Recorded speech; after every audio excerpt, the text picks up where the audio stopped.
Sadly, it is a fact that over the last 5 years during the recession, we have seen a rise in people being unable to care for their animals.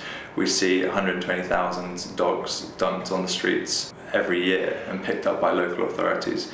We know that last year 40,000 animals were dumped outside RSPCA centres because people either can't afford to take care of them anymore, given the pinch that they felt in their pockets, or moreover, it might have been a good idea at the time to get an animal, but people didn't fully appreciate just how much care and attention that they require.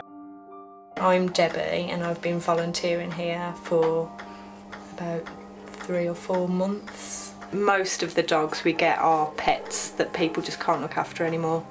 If they're abandoned, it is abuse. The abuse tends to be neglect. Skinny dogs or dogs with sores on their feet. Dogs that are just kept outdoors with no food or water. Abuse is a very difficult term for a lot of people because there isn't any clear understanding of what it actually means. Physically, sort of either harming, striking an animal, or neglecting it, or being psychologically cruel towards it.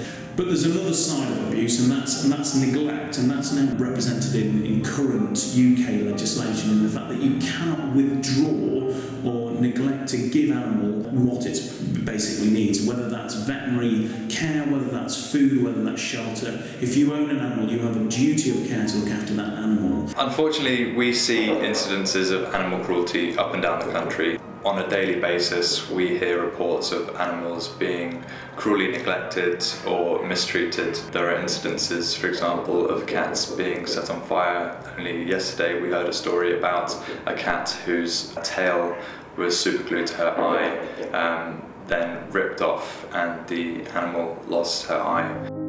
Some of the worst cases that we tend to see are where some member of the public or the RSPCA has got involved and actually seized an animal off somebody else and brought it to us. And we do occasionally, and I must stress it is very occasionally, see some extremely malnourished, terrified, neglected pets, and they have been locked up. They've not been fed, they've not been given adequate sanitation, they've not been given any exercise, and they come in and they are skin and bone. They're in a really shocking sort of state, and mentally they are extremely, extremely fragile. Animal abuse should never be tolerated. It's horrific taking your frustrations out on the most vulnerable in society.